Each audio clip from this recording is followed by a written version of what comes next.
ಪ್ರಾರ್ಥನೆ ಮಾಡ್ತದೆ. ಈ ಜಾಗಕ್ಕೆ ನಡಪಂಚಿನ ಕರಿನ ಮುಪ್ಪ ಒಟ್ಟೊಟ್ಟಿಗೆ ನಡಪಿನ ವಾವುಂಡಿ ಕಾರ್ಯಕ್ರಮದ ಉವೇ ಒಂದು ರೀತಿಯ ಅಡಚಣೆ ದಾಂತೆ ಹುಡುಗರು ನಡಪಾಡಿ ಕೊಟ್ಟಿದ್ದೇವೆ. ಅಂಚ ಮುಪ್ಪ ನೆಲೆಯಾದಿತ್ತಿನ ಮಣಿಲೇಶ್ವರ ಮಹಾಗಣಪತಿ ದೇವರಿನ ಮಂಗಳೂರು ವಿಶ್ವವಿದ್ಯಾಲಯ ಕಾಲೇಜಿನ ವಿದ್ಯಾರ್ಥಿಗಳು ಅಲ್ಲಿ ಗದ್ದೆಯಲ್ಲಿ ತಯಾರಾಗಿದ್ದಾರೆ. ಇವಾಗ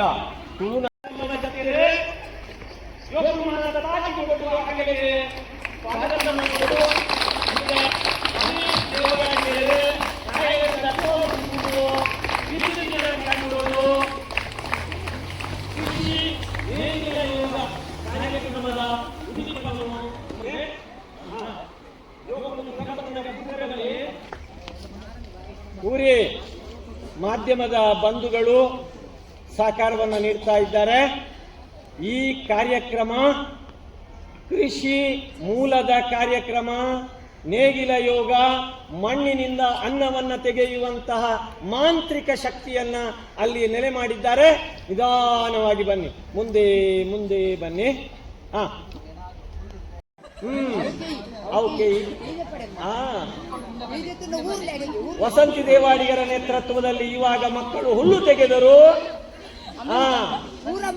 ಊರಮ್ಮ ಬನ್ನಿ, ನಿಧಾನವಾಗಿ ಮುಂದೆ ಬನ್ನಿ, ಮುಂದೆ ಮುಂದೆ ಮುಂದೆ ಬನ್ನಿ.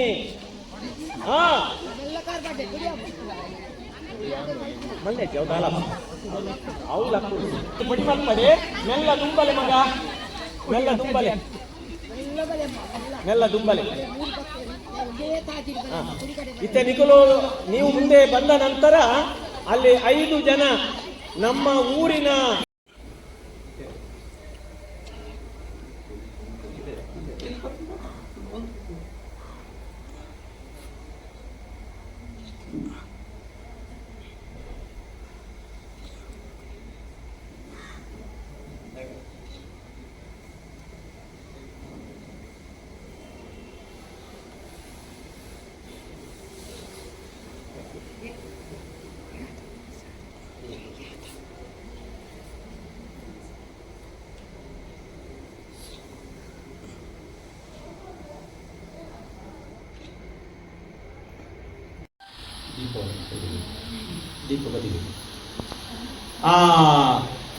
ಬಿಡುವಿನಲ್ಲಿ ನಮ್ಮ ಹಿರಿಯರು ಆಡ್ತಿನ ಈ ಕೃಷಿ ನಿನಾದ ನೇಗಿಲ ಯೋಗದ ಕಾರ್ಯಕ್ರಮದ ಅಧಿಕೃತವಾದಂತಹ ಉದ್ಘಾಟನೆಯನ್ನ ಈಗ ನಾವು ಮಾಡ್ತಾ ಇದ್ದೇವೆ. ಎಡ ಬಲಗಳಲ್ಲಿ ಕಡಮುಡಿ ಮಾಬಲ ಪೂಜಾರಿ ಅವರು ಮತ್ತು ಸರಿ ಅಂದ್ರೆ ಏನು ವಿದ್ಯಾರ್ಥಿಗಳೇ? ಸರಿ ಅಂದ್ರೆ ಏನು? ಸಮಸಂಖ್ಯೆ. ಸಮಸಂಖ್ಯೆ. ಈಗ 4 ಸರಿ 5 ಮುಗುಳಿ, ಗೊತ್ತಾಯ್ತಾ? ಇಲ್ಲಿ ನಾನು ಇಬ್ಬರು ಹಿರಿಯರಿಗೆ ತೆಗೆದುಕೊಡ್ತೇನೆ. ಅವರದನ್ನ ನೆಲದಲ್ಲಿ 3 ಸುತ್ತು ತಿರುಗಿಸ್ತಾರೆ, ಕವಡೆ ತಿರುಗಿಸಿದ ಹಾಗೆ. ಆಗ ಸರಿಯಾ ಮುಗುಳಿ ಅಂತ ಇವರ ಹತ್ರ ಕೇಳ್ತಾರೆ. ಇವರು ಒಂದು ಅಂದಾಜಿಗೆ ಹೇಳ್ತಾರೆ. ಅವ್ರು ಕೈ ಬಿಡಿಸುವಾಗ ಸರಿ ಇದ್ರೆ ಅವರು ಹೇಳಿದ್ದು ಸರಿ ಆಗ್ತದೆ. ಗೊತ್ತಾಯ್ತಲ್ಲ? ಈ ಆಟದ ಒಂದು ಟೆಕ್ನಿಕ್ ಅದು. ಒಂದು 3 ಸಲ ಮಾಡುವಾಗ ಯಾರು ವಿನ್ ಆಗ್ತಾರೆ ಅವರಲ್ಲಿ ಗೆದ್ದರು ಅಂತ ಲೆಕ್ಕ. ಹುಳ್ಕಟ್ಟೆ ಅಂತ ಗೊತ್ತುಂಟ ನಿಮ್ಗೆ? ಹುಳ್ಕಟ್ಟೆ ಅಂದ್ರೆ ಏನು? ಹುಣಿಸೆ ಬೀಜ. ಆಚೆ ಅವರಿಗೆ ಗೊತ್ತಿರ್ಲಿಕ್ಕಿಲ್ಲ ಹುಳ್ಕಟ್ಟೆ. ಆ ಹುಣಿಸೆ ಬೀಜ ಅದರಲ್ಲಿ ಆಡುವುದು. ಹುಣಿಸೆ ಬೀಜ ಮತ್ತೆ ತಿನ್ಲಿಕ್ಕೆ ಮುಂಜಾನೆ ಆ ತರ ಆಡ್ತಾ ಇದ್ದೆವು.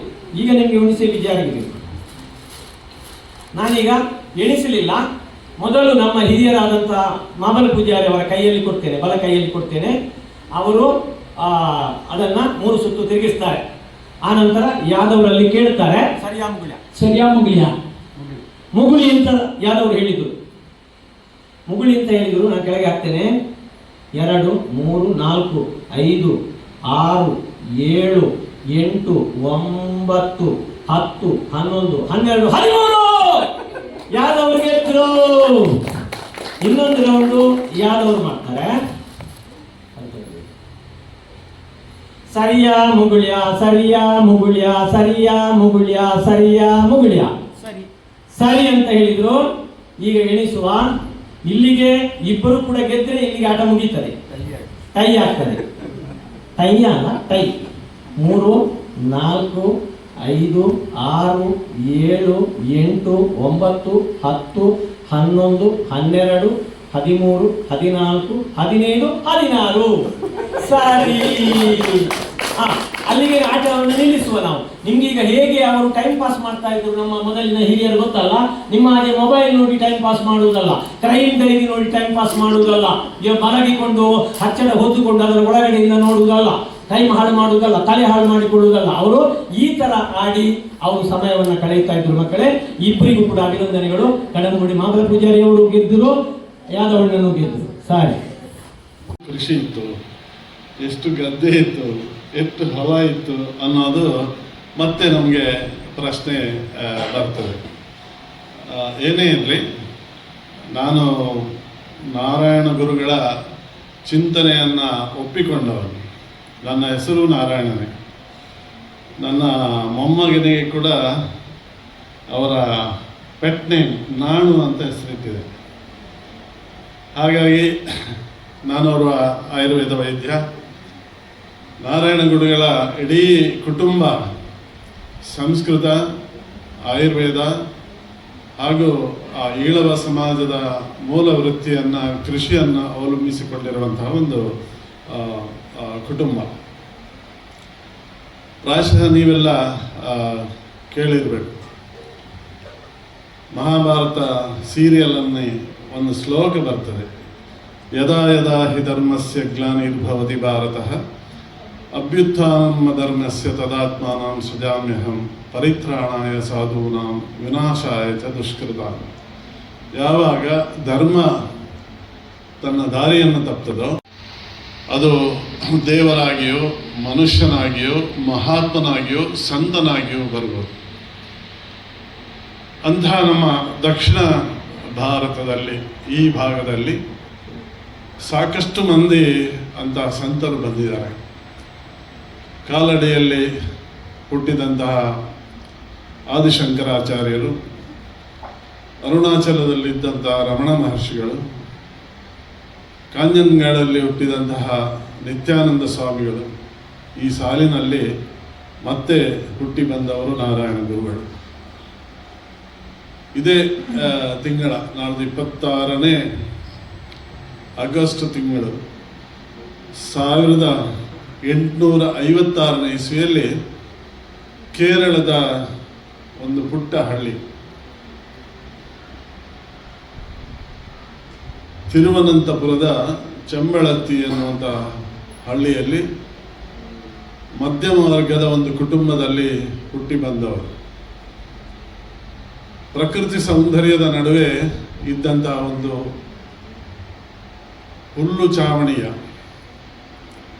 ಒಂದು ಸಣ್ಣ ಮನೆ, ಒಂದು 4.5 ಅಡಿ ಎತ್ತರದ ಮನೆ, ಒಂದು 28 ಅಡಿ ಉದ್ದದ ಒಂದು ಸಣ್ಣ ಮನೆಯಲ್ಲಿ ಒಂದು ಕಾಲದಲ್ಲಿ ಅವರ ಮದನಾಶನ್ ಕುಟ್ಟಿಯಮ್ಮ ಅಂತ ತಂದೆ ತಾಯಿಗಳು, ಅವರ 3 ಜನ ಹೆಣ್ಣು ಮಕ್ಕಳು, 4ನೇ ಮಗನಾಗಿ ನಾರಾಯಣ ಗುರುಗಳು. ಅವರ ದಿವ್ಯ ಚೇತನ ಕುಟ್ಟಿಯಮ್ಮನ ಹೊಟ್ಟೆಯಲ್ಲಿ ಜನನವಾಯಿತು.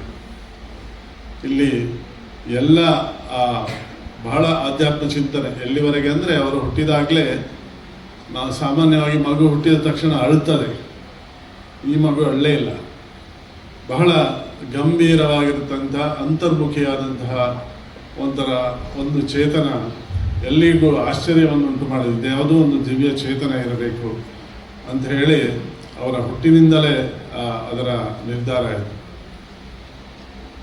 ಬೆಳೀತಾ ಬೆಳೀತಾ ಬಹಳ ಬೇರೆ ಮಕ್ಕಳಿಗಿಂತ ಭಿನ್ನವಾಗಿರತಕ್ಕಂತಹ ಒಂದು ಚಿಂತನೆಗಳು. ಅವರ ಮನೆಯಲ್ಲಿ ಒಂದ್ಸರಿ ಒಂದು ಸಾವು ಆಯಿತು. ಅವಾಗ ಎಲ್ಲರೂ ಅಳ್ಲಿಕ್ಕೆ ಶುರು ಮಾಡಿದರು. 10 ಗೋಳಾಡಿದ್ರು. 1 ದಿನ, 2 ದಿನ, 3 ದಿನ ಆದ ನಂತರ ಎಲ್ಲರೂ ಅಳುವನ್ನು ನಿಲ್ಲಿಸಿ ಮತ್ತೆ ಯಥಾಸ್ಥಿತಿಯಲ್ಲಿ ಕುಡಿಯಲಿಕ್ಕೆ, ಕುಪ್ಪಳಿಸಲಿಕ್ಕೆ, ನಗಲಿಕ್ಕೆ ಎಲ್ಲ ಶುರುವಾಯಿತು. ಇವರಿಗೆ ಅನಿಸಿತು, ಮನುಷ್ಯನ ಬದುಕು ಅಂದರೆ ಸಾವು ಅಂದರೆ ಇದೆ ಅನ್ನೋ ಒಂದು ಬಹಳ ದೊಡ್ಡ ಚಿಂತನೆ ಅವರ ತಲೆಯಲ್ಲಿ ಹುಟ್ಟಿಕೊಂಡಿತು.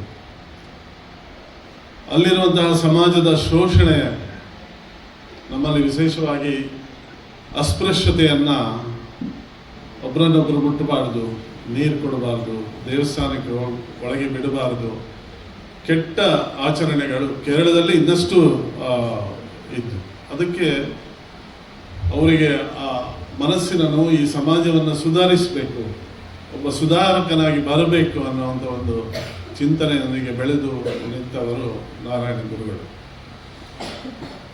ಪ್ರಾಯಶಃ ಇದರ ಬಗ್ಗೆ ಹೆಚ್ಚಿನ ಮಾಹಿತಿಗಳನ್ನು ಮುಂದೆ ಅಧ್ಯಯನ ಪೀಠದ ತಿಳ್ಕೊಂಡವ್ರು ಹೇಳ್ತಾರೆ. ನನಗೆ ಈ ಅಧ್ಯಯನ ಮಾಡಲಿಕ್ಕೆ ನಾನು ಕಾರಣ ಏನಂದರೆ, ಕರ್ನಾಟಕ ಅಡ್ಮಿನಿಸ್ಟ್ರೇಟಿವ್ ಸರ್ವಿಸ್ಗೆ ನಾನು ಪರೀಕ್ಷೆಗೆ ಕೂತೆ.